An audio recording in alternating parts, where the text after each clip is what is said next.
maestro de maestros, te tiene un poco nervioso, Freddy. Freddy es un tío que todos queremos. Estamos muy satisfechos de poder entregar finalmente este producto, que es un producto que desde hace mucho tiempo el museo ha estado trabajando con él. La música como propaganda en la dictadura de Trujillo, un trabajo en el que duraron mucho tiempo en esta investigación Catana Pérez y Arismendi Vázquez Guareño.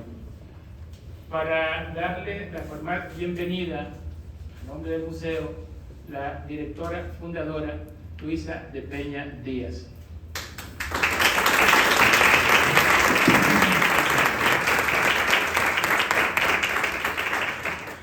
Muy buenas noches a todos, bienvenidos a este Museo Memorial de la Resistencia Dominicana, que es suyo también. Antes de leer mis palabras, es necesario yo decir que este libro lo inició Catana en el 2014, más o menos, 2013, 2014. Yo recuerdo que yo la invité. Catana y yo nos conocimos hace unos años y hicimos una amistad preciosa. Ella, bueno, ustedes la conocían. Y iniciamos un proyecto para construir el Museo de la Música. Yo como directora general de museos de cultura y ella a cargo del proyecto. En ese momento yo la integré al mundo de los museos, al ICOM, que es el Consejo Internacional de Museos, y Catana, como todo lo que así le gustaba, lo hizo con mucho amor y se involucró con mucho amor. Cuando finalmente nosotros logramos abrir esta institución, un proyecto que inició en el año 95 y logramos abrirlo en el 2011, nosotros invitamos a Catana a ser parte de la institución. En el proceso de hacer todo el museo, ella preparó toda la parte musical, porque el museo tiene áreas donde se escucha música de época, tiene audiovisuales que, bueno, ella participó en toda esa parte, y después le propusimos pues esta investigación. Y yo recuerdo que Catana me dijo: mira, yo no trabajo en orden. A mí tú no me dices que en un año, yo puedo estar en un año haciendo y recolectando, ¿verdad? Y yo me tomo mi tiempo. Y yo le dije: está bien, yo no te estoy poniendo tiempo, no te apures. Entonces ella se asumió parte del museo, se integró, y más allá de la amistad que nosotros teníamos, ella empezó a descubrir la música desde un punto de vista diferente, que es desde el punto de vista de la memoria y de la defensa de los derechos. Y siempre venía y conversábamos sobre esas cosas, porque ella percibía la música como una música. Entonces, cuando conversábamos, ella descubría cosas y era tan gratificante que ella descubría, y yo también, porque yo debo decir que aprendí a valorar mejor la música y el efecto que tiene a través de Catana y de los años de amistad. Ella estuvo asistiendo al museo mientras tuvo fuerza hasta el último momento. Yo recuerdo que su última semana ella me dijo: ya lo tenemos armado, la maqueta está. Yo creo que en un par de semanas esto está listo. Y nada, después de eso yo no la volvimos a ver. Ella cayó en con su problema, yo me fui de viaje, volví y cuando regresé ya ella no estaba en condiciones de recibir a nadie. Y la pérdida de Katana fue muy dolorosa en términos personales y institucionales para la institución, porque ella era una persona que traía alegría. Katana traía alegría y era una dama, ella era una dama. Yo quería decir esto porque yo no podía hacer esta actividad sin hablar de Katana.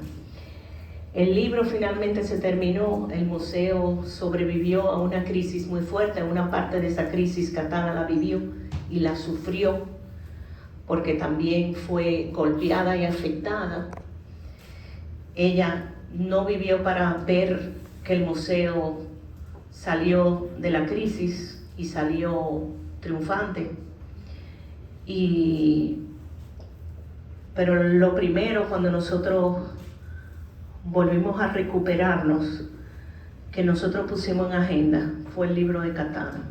Y este libro está impreso y en caja hace 6 meses, más o menos, 5 o 6 meses. Yo llamé a Lucy, le dije, queremos hacer un acto que lo acompañe un homenaje a Katana y queremos que sea en septiembre, alrededor de la fecha de su partida.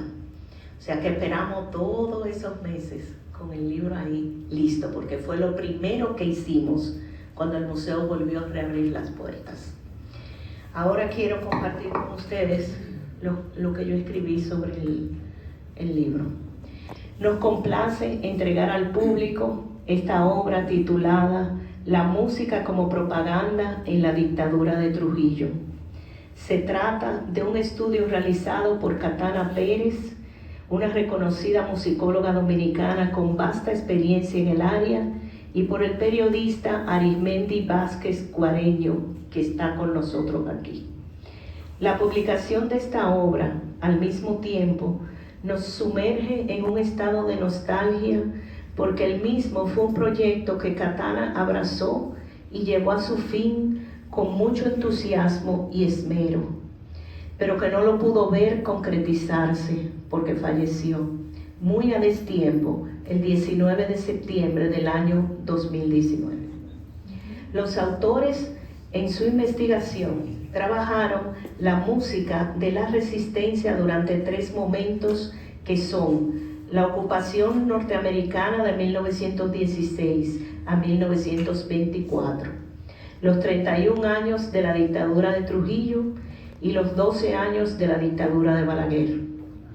La presente entrega abarca de manera exclusiva el periodo de 1930 a 1961, donde a través de la música se puede percibir la forma en que el país fue envilecido durante la dictadura.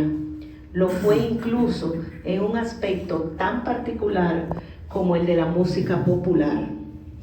Una manifestación que repercute en el seno mismo de la sociedad. Una de las características principales de las dictaduras es someter, controlar y censurar bajo sus dictámenes todo lo que se realiza en el lugar donde se ha implantado. En el año 1960, la tiranía decidió hacer una antología musical de todo lo que se había producido en el país en esa materia, durante el gobierno de la dictadura específicamente. Se publicaron 5 tomos con 100 piezas cada uno. La titularon Antología Musical de la Era de Trujillo. Al frente del proyecto estuvieron los hombres y mujeres que en la República Dominicana tenían el mayor de los niveles en el dominio musical. Claro, eran solo los que vivían en el país. El contenido de cada uno de los tomos está compuesto mayoritariamente por merengues, pero también contienen salves, jaleos, criollas, valses, tangos, danzas, danzones, boleros, pasodobles, mangolinas, himnos, marchas, obras corales y sinfónicas. Basta con darle una lectura a las letras de las canciones para encontrar en su contenido la línea del culto a la persona y a la familia del tirano. El engrandecimiento inflado a las instituciones, las peticiones de reelección, las manifestaciones contra los expedicionarios y la tergiversación en los usos, costumbres y paisajes del país. Son escritos en los que permanentemente se habla de una libertad que solo existía en las letras de dichas canciones, pero repercutía en la mentalidad de un pueblo en donde, muy adrede, imperaba la ignorancia y era mantenido aislado del resto del mundo. La labor realizada por Katana Pérez y Arisméndez Vázquez Guareño fue la de acercarse a dichos volúmenes, tomar las letras, no así las partituras, y reproducirlas en el presente volumen. Muchos se asombrarán al leer las composiciones que escribieron hombres y mujeres prominentes de la República Dominicana, ciudadanos y ciudadanas que no actuaban por convicción, sino que de manera muy generalizada tenían que someterse a esa forma de proceder para poder sobrevivir en aquel medio coercitivo que imperaba durante la dictadura. El Museo Memorial de la Resistencia Dominicana publica esta obra con la magnitud mencionada como una manera de airear lo que es vivir en un medio donde el ser humano pierde su dignidad, donde es preciso torcer la verdad y afirmar en contra de la razón que todo está bien, que todo anda de maravillas, como se siente en las letras de estas canciones. Cada vez que alguien lea solo una de estas piezas, desde los títulos hasta la línea final, comprenderá por qué siempre será mejor vivir en una sociedad de libertades, en una sociedad donde se respeten los derechos de las personas, porque solo eso reafirma la visión democrática, para que nunca jamás se vuelva a un pueblo como el que vivió la República Dominicana, a un pasado durante la llamada era de Trujillo. Finalmente, esta publicación es parte de un compromiso adquirido y un reconocimiento a la labor de Katana Pérez con la educación musical del pueblo dominicano. Es al mismo tiempo otro esfuerzo de esta institución por la memoria, la verdad y la justicia. Gracias por acompañarnos a poner este libro en circulación, pero sobre todo por acompañarnos a recordar a Katana.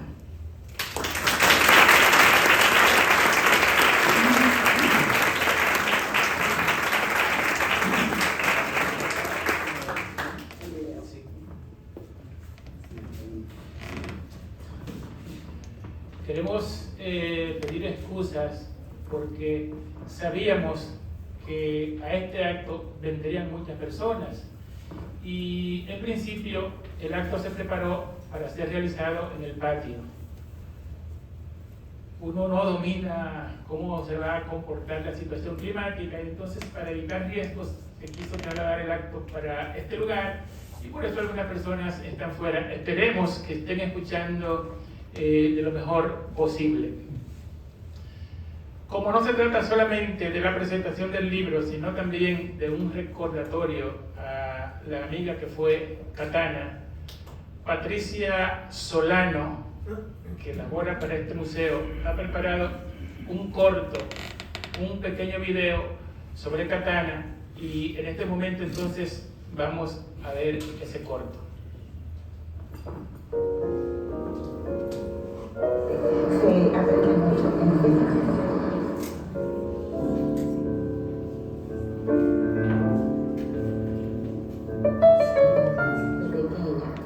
Yo leí mucho, no solo literatura, sino también música, historia de la música.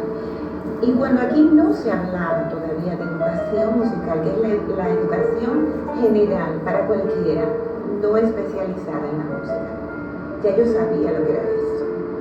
Cuando regresamos, mi esposo y yo nos fuimos a Santiago. El salto de Roma a Santiago en los 70 fue una cosa muy grande, pero fuimos muy bien acogidos en la entonces Ucamaima. A mí me nombraron directora del Departamento de Arte y Cultura, formé un coro y me preguntaron si quería hacer apreciación musical, si quería impartirla. Nunca fui a un curso de apreciación musical, ni siquiera como oyente. Pero yo tenía esa vena de mi mamá, que fue una gran maestra.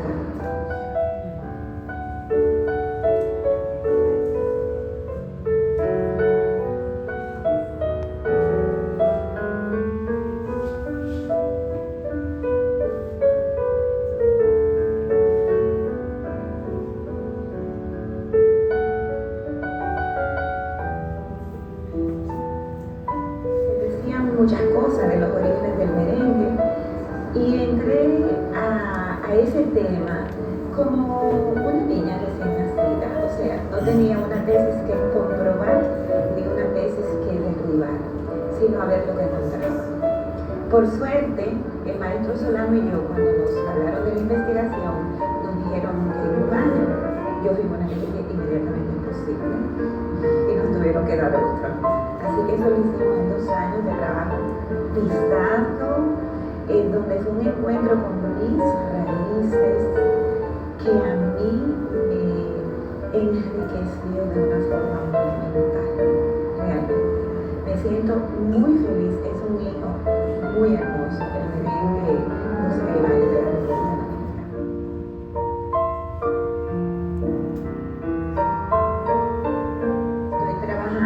Investigando la música de la resistencia dominicana, es decir, todo el haber, las actividades musicales, lo que se produjo, lo que se creó, lo que se prohibió, lo que se puso de moda aunque fuera obligado y sus porqués, de 1916 a 1978, que es la época que abarca el Museo Memorial de la Resistencia Dominicana.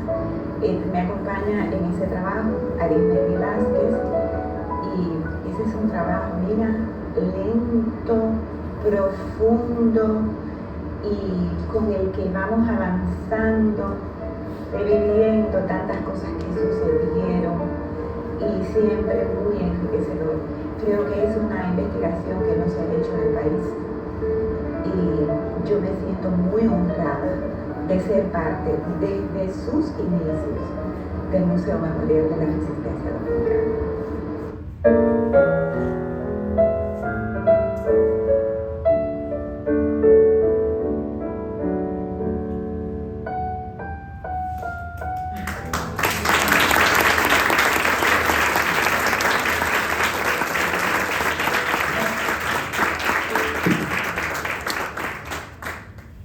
Así era Katana, siempre con una sonrisa, siempre tendiéndole la mano amiga a todas las personas que conocía. Para presentar este libro, escogimos una persona que no solamente conocía a Katana, sino que también es un historiador, es un musicólogo y que de hecho está concluyendo su tesis doctoral sobre este mismo tema que tiene que ver con la música durante la dictadura. Con nosotros, para ponderar el libro, Darío Tejeda.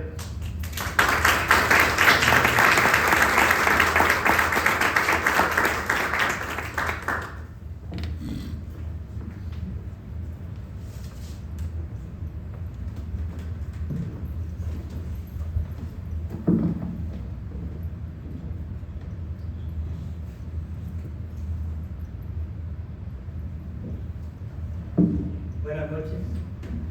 Para mí realmente es conmovedor, en cierto sentido, la presentación de este libro por el vínculo que en términos de la investigación y el saber de la música dominicana y del Caribe me unía con Katana. Yo conocía de esa investigación hablamos varias veces de la investigación que llevaba a cabo, del proceso que llevaba a cabo, así como de los otros proyectos, como ese hermosísimo que estaba encabezando en un barrio marginal de Santo Domingo, en la Sursa, educando musicalmente a niños de esa zona marginal, con el apoyo del despacho de la primera dama. Y me tocó muy profundamente cuando ella me dijo que el periodo y el tema era precisamente la música de resistencia desde el inicio de la ocupación de Estados Unidos en 1916 hasta 1971. Era un punto común, puesto que yo había investigado parte de ese periodo para el libro La Pasión de Octavio, y posteriormente para una investigación financiada por el Archivo General de la Nación sobre la música y el poder en la época de Trujillo, que tiene a su vez continuidad con esto que Avelino dijo, que es la tesis doctoral en la cual estoy inmerso ahora mismo en una universidad en el exterior. De modo que me toca muy profundamente la presentación de este libro. Cuando me llamaron para comprometerme, para pedirme la presentación, yo estaba en Valparaíso, en Chile. Tristemente, pero también alegremente, la República Dominicana tiene un solo miembro en la Asociación Mundial de Estudios de la Música Popular. Digo un solo miembro porque soy yo, no hay otros miembros más. Entonces, tenemos un congreso cada 2 años, esta vez fue en Valparaíso y yo estaba allí. Bueno, para la alegría del país, aunque no tenemos más integrantes de la asociación, fui electo en la directiva latinoamericana por segunda vez, de tal manera que es una cosa buena que la República Dominicana tenga un puesto en la directiva de esa asociación. Quise traer en mi celular, porque la lacto hubiera ocupado mucho espacio aquí, para leer la presentación que hice de este libro de Catala.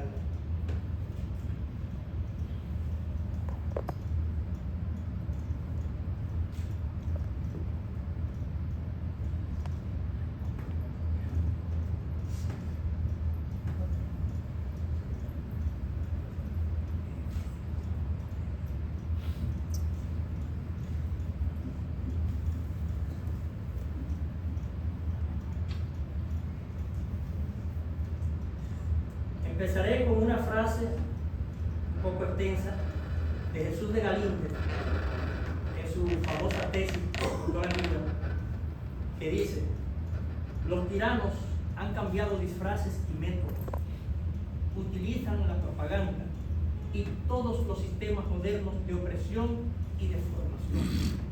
El andamiaje se ha complicado. La mentalidad sigue siendo idéntica. El profundo desprecio por el hombre de su tierra es, en Trujillo, Perón, Somoza y tantos otros, el mismo de Rosas o de Francia. Los métodos policiales en su esencia y en todos la megalomanía. Pero el mundo moderno es exigente. Es necesario guardar las apariencias. Entonces, el régimen busca la complicidad de los intelectuales para cubrir sus miserias. Se crean instituciones culturales, revistas y periódicos que abundan en elogios a la obra cultural y democrática del gobierno dictatorial. El trujillato tuvo no solo poder militar y poder político, también tuvo algo muy poderoso que lo trascendió. Tuvo poder mediático. Alcanzó una gran capacidad de seducción que se basó en gran medida en su dominio de sonido e imagen. Pudo mantener su dominio por casi 32 años gracias en gran medida al gobierno invisible de los medios masivos, la radio, la televisión, el cine, y a la propaganda canalizada a través de esos medios. En otras palabras, a través de signos de modernidad que esos medios representaron. Con esta introducción, quiero decir que para que entendamos la relevancia de esta investigación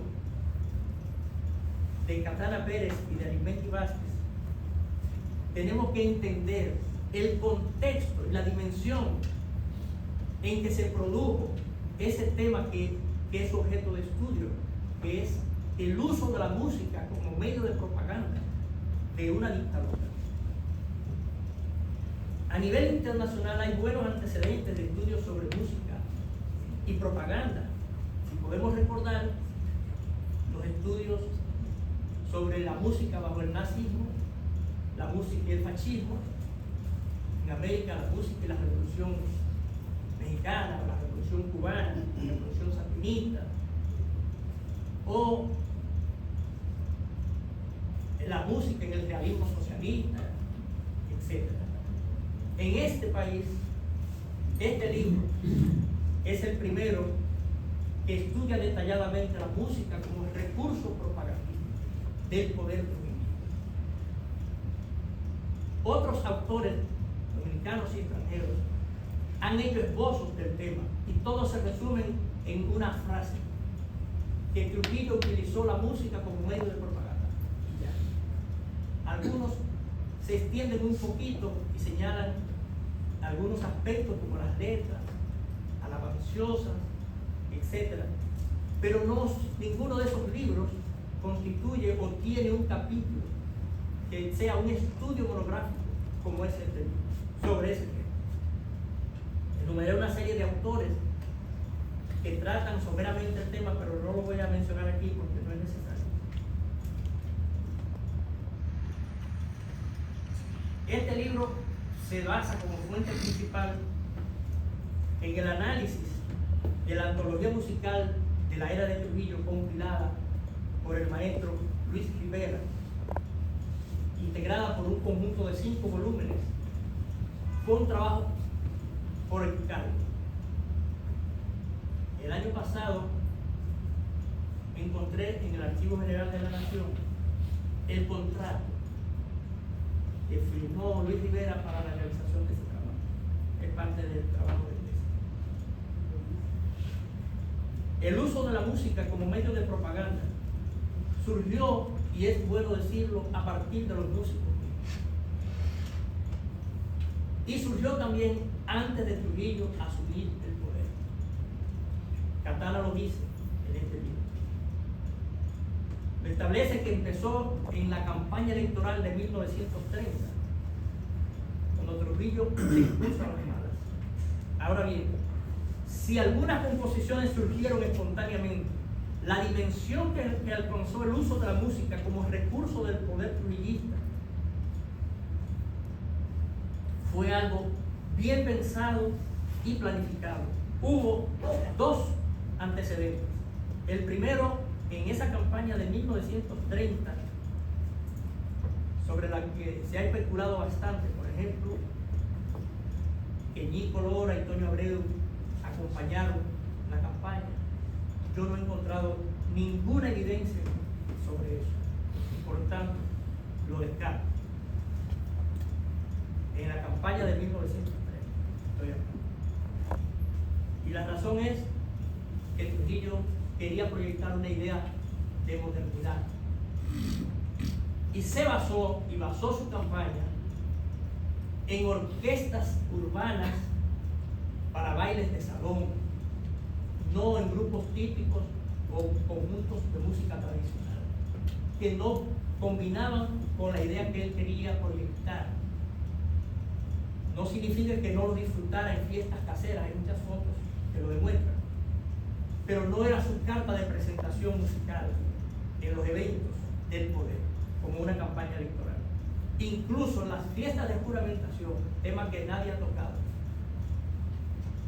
tuvo 4 orquestas que amenizaron las fiestas de juramentación el 16 de agosto de 1930.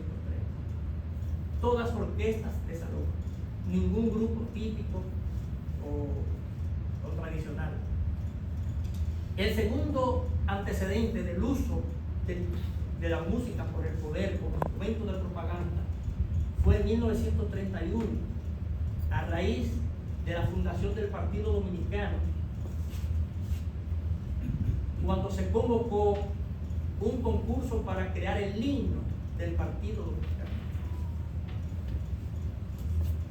¿Quiénes participaron en ese concurso?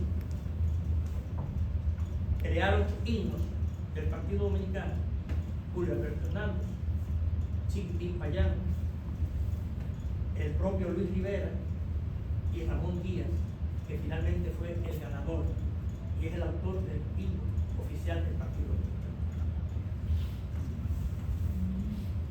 Pero todavía en ese momento no estaba establecido el plan, la idea, el diseño del poder para utilizar la música como uno de sus grandes soportes. En esos años iniciales, el motorizador para el uso de agrupaciones musicales como parte del poder fue un santiaguero. Los santiagueros tuvieron un papel muy importante en el proceso de ascenso de Trujillo al poder, que fue Rafael Vidal Torres, Fello, periodista y gallero santiaguero, pero que fue el primer secretario de la presidencia, hombre operativo, el jefe, por decir. Pero en realidad una política propiamente dicha, expresada como diseño para usar sistemáticamente, surgió a partir de 1936,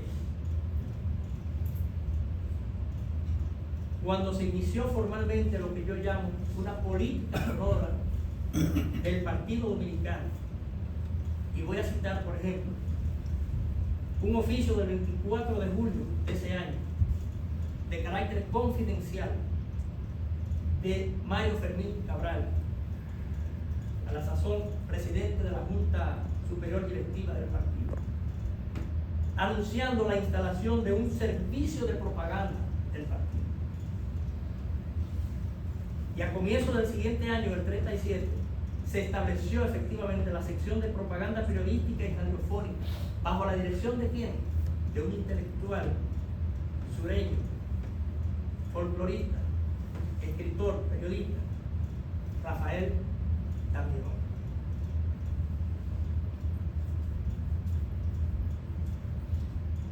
Ese oficio fue seguido de una circular del subsecretario entonces, Osvaldo Báez Soler, el 26 de abril de ese año 37, que instruyó a los inspectores de instrucción pública a prestar todo su concurso, porque la Mirón iría a las escuelas con oradores a dictar conferencias. El resultado: para 1957, un registro del Partido Dominicano indicó que se habían realizado o auspiciado 11.000 actos culturales en el país, auspiciados por el Partido Dominicano. El 12 de agosto de ese mismo año 1937, otro oficio, en este caso del presidente interino nuevo de la Junta Superior del Partido, Daniel Enríquez, instruye a los empleados públicos a reunirse todos los miércoles en las sedes del partido para escuchar las transmisiones radiales del Partido Dominicano. Son simples ejemplos para que entendamos el contexto en que la música entra como parte del engranaje del poder. Y al año siguiente, 1938, el merengue se convierte en el primero de los instrumentos musicales en que el poder se apoya para reforzar su dominio. El Departamento de Propaganda Periodística y Radiofónica del partido convocó a un concurso de merengues pro reelección para las elecciones del 38. El certamen cerró a finales de diciembre del 37 y los trabajos ganadores se dieron a conocer a inicio del 1938. ¿Quiénes constituyeron el jurado? José Dolores Cerón, quien era director de la banda militar del primer regimiento del Ejército Nacional. Enrique Mejía Arredondo, presidente de la Sociedad Sinfónica de Santo Domingo y director de la orquesta de esa sociedad. Y Enrique de Marchena, que era entonces crítico musical del Litino y también funcionario del gobierno. ¿Cuáles fueron los temas que ese jurado premió? Los merengues titulados, oigan los títulos que cantaron los estudiantes y aritméticamente. El primer premio, reelección. El segundo, Trujillo no nos puede dejar. Perdón, el primero fue benefactor, son los títulos, benefactor. Y los segundos premios, reelección y Trujillo no nos puede dejar. Y los terceros premios, pedimos la reelección, otro titulado también la reelección, toda la vida, el pueblo pide la reelección y queremos la reelección. Eso era lo que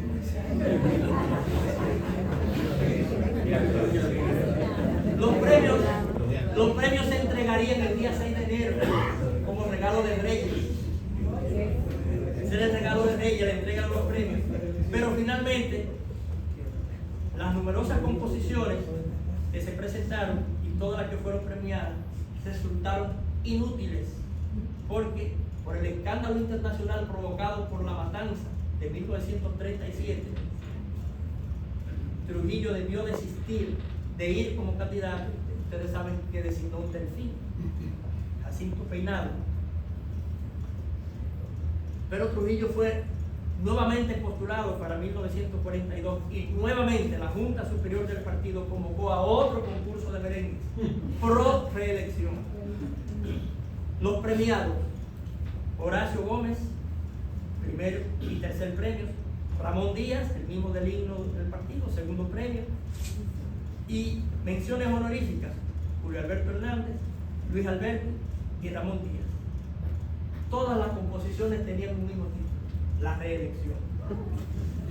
El jurado: Enrique de Marchena, Juan Francisco García, José Dolores Cerón, Juan Bautista Lamarche y Ramón Emilio Jiménez. Todos los temas están publicados en un fascículo. Hubo otros concursos de merengues también en torno a reelección o elección. El siguiente fue en 1947, pro reelección de nuevo de Trujillo, y en 1952 pro elección de Negro Trujillo. Hay un merengue de Trujillito muy famoso que se llama Los Dos Hermanos. Quizás muchos de ustedes lo han visto. Bien, los programas radiofónicos de la emisora oficial incluían, además de contenido político, otros de contenidos culturales y artísticos. Y uno de esos programas se tituló La Hora Selecta del Partido Dominicano, que estaba dedicado a la música erudita. Se transmitía todos los viernes a las 7 de la noche y se iniciaba y terminaba con el himno del Partido Dominicano.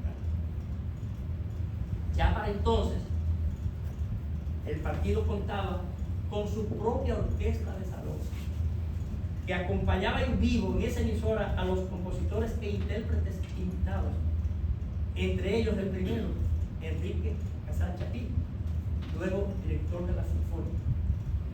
Hacia 1945 ya el programa era retransmitido por las emisoras HIE y HIN y otras estaciones como la HIX de la capital y HI1R de San Cristóbal, de la cual les voy a decir algo. ¿Qué radioemisora era esa? HI1R de San Cristóbal, que el Partido Dominicano usaba para retransmitir ese programa. Se trataba de una estación radial cuyo surgimiento estaba de por medio el compositor y director Luis Alberto. ¿A qué me refiero? En 1942, a instancias de Trujillo, vía el Partido Dominicano, el maestro Alberti fue contratado para trasladarse desde Santiago de los Caballeros, donde tenía su orquesta, llamada Presidente Trujillo a vivir a San Cristóbal, donde estaba la residencia oficial de Trujillo, la fundación, Hacienda Fundación. La mudanza implicó toda una negociación que yo quiero relatarles aquí. Viene en mi próximo libro, pero yo quiero adelantarles algo para que ustedes vean el poder actuando en el terreno de la música, en la escena musical. La negociación fue altamente favorable para Trujillo y también para Alberti. El trato, ¿qué incluyó? 1. El nombramiento de Alberti como director del Liceo Musical Pablo Claudio, que se efectuó de inmediato. Asimismo, Alberti debía formar y dirigir una orquesta de palacio destinada a amenizar los bailes a los que asistiera Trujillo, bailes de sociedad. Orquesta que tendría su asiento en San Cristóbal. A su vez, los músicos que formaban la orquesta serían contratados. ¿Por quién? Por el Partido Dominicano. He conseguido varios oficios de esos nombramientos de los músicos. Asimismo, la nueva orquesta sería dotada de un minibús para transportarse. La negociación implicó además la fundación de una nueva estación radial, de la cual Alberti sería director. Y estaría esa emisora asociada a la política radiofónica del Partido Dominicano. ¿Cuál emisora fue esa? La nomenclatura que le digo ahorita es la nomenclatura técnica, pero se trató de La Voz de Fundación, que venía a competir con otra de las emisoras principales del reino, La Voz del Junior. Luego, convertida en La Voz Dominicana. Esa emisora se inauguró el 21 de febrero de 1940. ¿Cuál era la idea de esta orquesta y todo este trabajo? Preparar la presentación que el Estado y el jefe de Estado tendría con motivo del primer centenario de la República, en 1944. Ese era el escenario que se estaba preparando. De manera que Alberti se trasladó a vivir a San Cristóbal y con él se trasladaron gran parte de los músicos de su orquesta en Santiago, incluyendo una familia muy famosa, muy reconocida de músicos del Cibao, los hermanos Vázquez, que tenían una orquesta muy reconocida, la orquesta de los hermanos Vázquez. Y con él también se fueron varios intérpretes, como Chachi Vázquez, Rafael Vázquez y Esteban Vázquez eran los músicos, saxofonistas y clarinetistas de la orquesta. Pero también se trasladó Rafael Colón y otros. A estos músicos también se les asignaron viviendas en San Cristóbal. Bien, con estos datos simplemente quiero destacar que, como dije, desde 1936 ya se empezó a establecer una política musical del poder. Y ese es el sentido que transmite este importante estudio. Cómo no solo el merengue, la música en general se convirtió, bajo un diseño bien concebido, en un instrumento del poder. Fue, señores, en particular el merengue, la banda sonora del poder trujillista. Basta decir que cuando La Voz del Yuna se traslada para Santo Domingo, también fue otra gran negociación entre Trujillo y Cacao. El gran jefe del merengue no fue Trujillo, fue Petano. Cuando se traslada para Santo Domingo, hay toda una negociación y la emisora La Voz Dominicana, que pasó a llamarse posteriormente, se convierte en el medio paraoficial de la dictadura. Se quedó atrás La Voz de Fundación, que siguió existiendo, pero no pudo competir con la sagacidad de un negociante turquero como Petano. Hay un libro muy bueno sobre Petano y todos sus negocios, todos sus bienes, todas las formas como consiguió hacerse de poder económico. Bien, a raíz de la fundación de esta emisora, en Bonao, que está la toma como asiento y establece allí una especie de reino, otro estado dentro del estado, empiezan las contrataciones de artistas extranjeros. Y voy a darles este dato.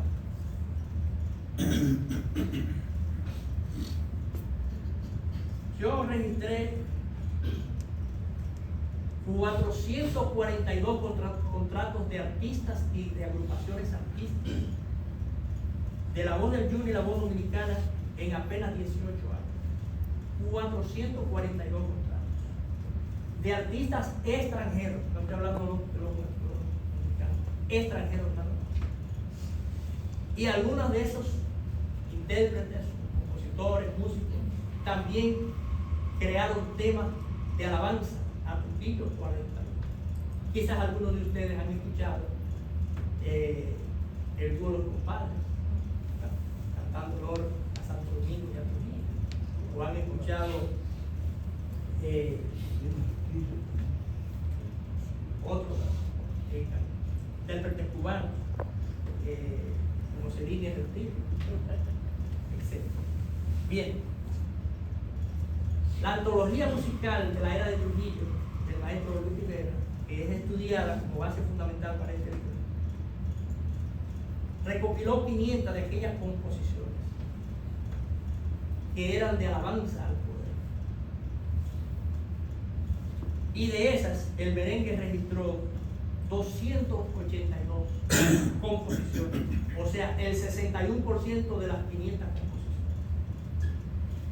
El otro 39% fueron todos aquellos géneros que doña Luisa leyó, el danzón, etc. El danzón, etc. Con todo ese andamiaje fue posible algo que para nosotros quizás hoy día parecería sorprendente. Decir que la conversión del merengue como emblema de la música dominicana fue a partir de los años 40. Digo sorprendente porque pensaríamos que eso es mucho anterior. No, ni siquiera lo fue durante los primeros 10 años de la vida. Fue a partir de los años 40.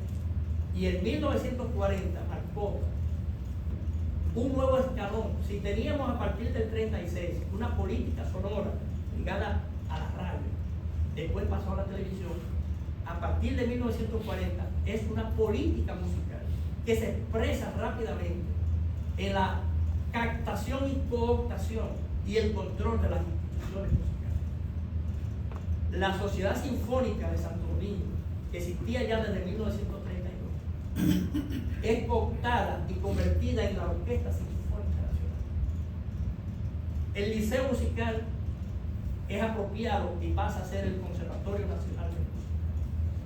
Y así el poder fue controlando cada uno de los espacios principales de la escena musical. Con todo eso, se produce paulatinamente, empezó también desde 1930, pero se desarrolló a partir de los 40, la apropiación de las fiestas públicas. Señores, una de las cosas más fenomenales, para decirlo de algún modo, de la dictadura. Las fiestas públicas, estamos hablando de las fiestas patrias, pero de muchas otras fiestas que a veces competían en grandeza con las fiestas patrias, como por ejemplo la del 25 de octubre, día de cumpleaños que lo más del dictador. Competía con las celebraciones del 27 de febrero y a veces la sobrepasaba. Y la música entró como una de las grandes herramientas de esas celebraciones. El poder se apropió de las fiestas públicas. Para que ir terminando esta presentación, para que tengamos el panorama, para poder entender lo que establecen aquí Catara Pérez y Arismendi Vázquez, les voy a decir que en 1948, el 14 de febrero, se aprobó la ley 1642, que establecía un total de 45 días festivos y conmemorativos, de los cuales 15 eran días no laborables. Estamos hablando a nivel nacional. Eso no incluye las provincias, los municipios, donde con motivo de de cierta fecha se declaraban días no laborables adicionales. Bien, con estos datos, yo creo que podemos entender el aporte que han hecho en esta obra Katana Pérez y Arismendi Paz. Hay otros aspectos que es necesario desglosar. Yo los estudio naturalmente, que son, por ejemplo, el papel de los músicos nacionalistas.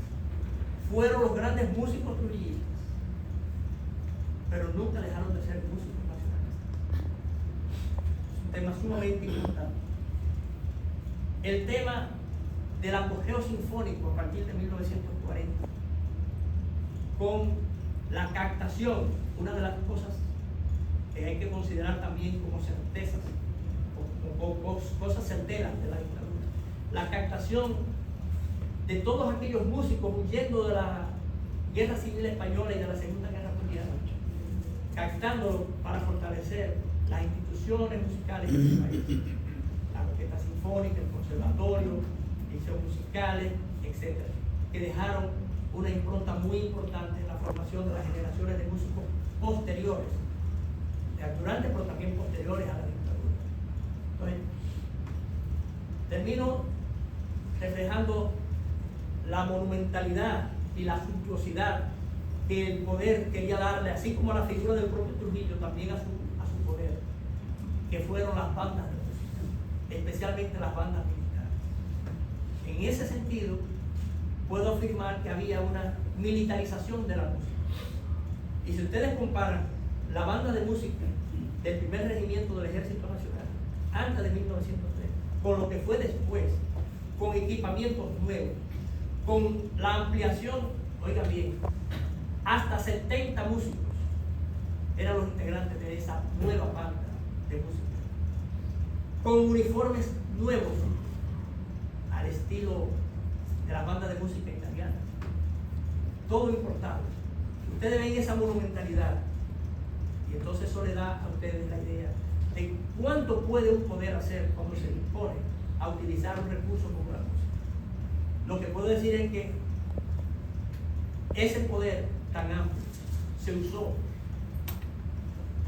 para elevar el ego personal de Trujillo y su familia, y también para sojuzgar al pueblo dominicano.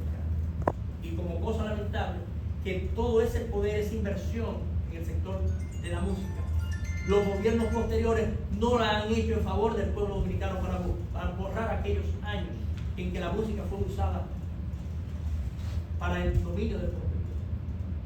Ya esos son aspectos, ¿verdad?, de debate, pero no quería dejar de decirlo, porque realmente si alguien luchó para que el sector de la música tuviera un sitial digno en el país, fue Katana Pérez, entre otros personajes dominicanos. Fue una persona que desde el Teatro Nacional y antes de ser directora artística del Teatro Nacional, tuvo a su cargo el Centro de Documentación y Difusión de la Música, que se preveía como el antecedente del Museo de la Música. Y yo le diría a ustedes, el Museo de la Música existe desde el año 2005 en decreto y en nómina en el ministerio desde entonces. Pero ¿y dónde ha estado el Museo de la Música? Yo puedo dar constancia porque fui quien hice la propuesta al presidente Fernández para la creación del Museo de la Música y él lo acogió. Igual que le propuse en el 2004 la creación del Día Nacional del Merengue, que también lo acogió por decreto. Nunca pudimos lograr que en el Congreso se aprobara por ley el Día del Merengue. Todavía no es una ley, a pesar de que se debatió mucho y fuimos muchas veces al Congreso. Cualquier decreto lo puede borrar, pero el Museo de la Música sigue siendo una gran deuda. Lo último que se ha hecho es ya quitarlo del museo y convertirlo en una casa de la música para hacer presentaciones, eventos musicales, pero nunca es de la dimensión de un museo que era también el sueño de Katana Pérez. Muchas gracias.